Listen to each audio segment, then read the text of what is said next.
Shalom Aleichem, this is Rabbi Kovacs, and Mishnah Yomi is holding at the very last Mishnah in chapter 1 of Sukkah. So we are in chapter 1, Mishnah 11. Ose Sukkatu Kamin Tzrif.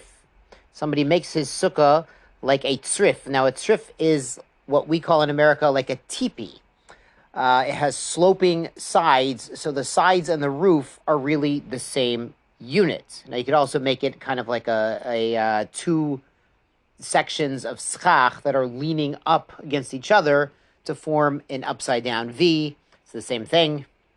Or he leans his sukkah against a wall, meaning a lean-to. He has like a sheet or a mat of schach, and he leans it against the wall. So now it's a triangle.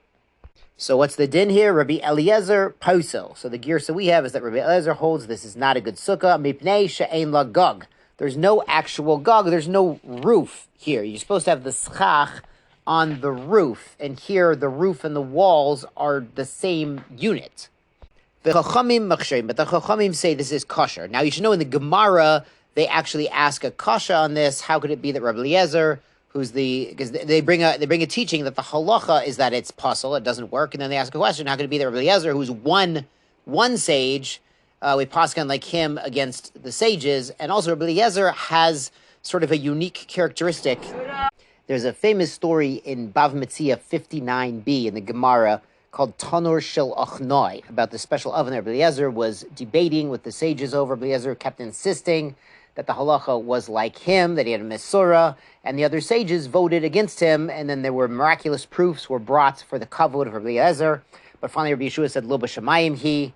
There's a Tosfot there where they call Rabbi Eliezer Shamuti, and there's a machlokas. Does that mean they actually put him into cherem? There was a ban on him for this argument, or it means he was he was a Talmud of Beis Shammai.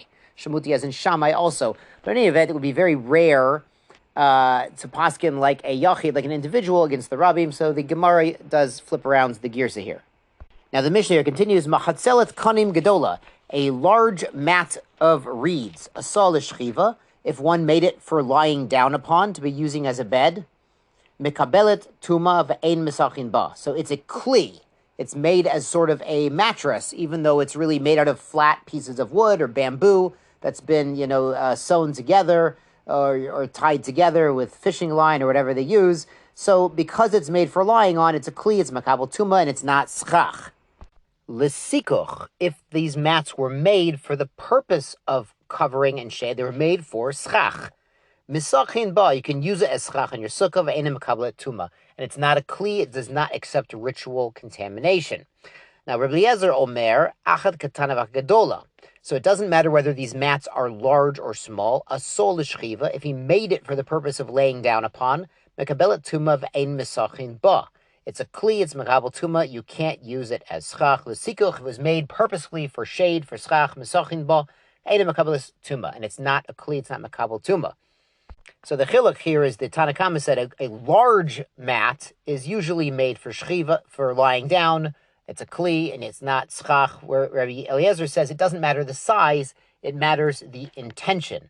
So, of course, the question becomes, well, what if someone just made a mat and they didn't intend for it to be schach, and they didn't intend for it to be for laying down upon like a mattress? So then what's the din? So some of the farshim say if it's made out of finer reeds, like smaller pieces, then it's more comfortable for laying down on, and it's probably a kli and makabel tuma. And if it's made of large pieces, then maybe it's made for shade, and it would be okay. There was a few years ago, I remember someone telling me there were decorative bamboo mats at Home Depot that were made for decoration, not for shade, and there was a discussion about that. I can't remember what the resolution of that issue was. But whatever the halacha l'maaseh was on the decorative reed mats, the source for it is this Mishnah. Great, let's go on to chapter 2. Hayoshen tachat hamita b'sukkah. Somebody sleeps underneath a bed in the sukkah. Now, of course, sleeping in the sukkah is a mitzvah. We have a mitzvah to dwell in the sukkah like we dwell in our house. So lo yatzodei efchato. He's not yotzei the mitzvah of sleeping in the sukkah. Amar Rabbi Yehuda. Rabbi Yehuda says, no agin hayinu. We had a minhag. Shayinu yishainim tachat hamita b'fnei zkenim. We used to sleep under the beds in front of the elders. There were elder rabbis in the sukkah, and their talmidim joined them in the sukkah, and also slept in the sukkah too. And they slept under the bed sometimes. Lo amru lano davar. And the elders didn't tell us that we were doing it wrong. Rabbi Shimon replies, Maaseh b'Tavi avdo shel Rabban Gamliel. There was a story about Tavi, and Tavi was an Eved Kanani who was quasi-Jewish. We've been discussing Eved Kanani in the Gemara in Gittin. And he was not only a servant of Rabban Gamliel, but he was also a student in some ways. And he was a Talmud Chacham. We mentioned there's a Mishnah in Brachos about Tavi Avdi was kosher, and he was a very wise and proper individual in his own right. And his minhag Shahaya Yoshin talking to me that he used to sleep under the bed. The Amar Lahen, Rabban Gamliel was Kadim, and Rabban Gamliel pointed this out to the other sages who were there. He says, Tavi Avdi, you guys, look at Tavi, my Evid, who's a Shu Talmud Chacham. He's not an Evid, he's also a sage. He knows that an Evid is, he's only quasi-Jewish. He's chayev in mitzvahs lo taseh, but he's not chayev in mitzvahs aseh shezman grama, not mitzvot that are done at a specific time. So he knows shevadim peturim min sukkah, that they're patur from that mitzvah. Lefichach yoshin hu tachat hamita. That's why he chose to sleep under the bed, because that's a place that's not eligible for sleeping in the sukkah. Lefi darkeinu lemadnu, and therefore we learned from this conversation sheyoshin tachat hamita lo yatzadei uvato. So Ben Shimon's pointing out that someone who sleeps under the bed is not Yotzei sleeping in the sukkah, and we learned from Tavi, the Eved, who was also a Talmud Chacham of Rabban Gamliel. Yeshar Kochachem, sei gesund.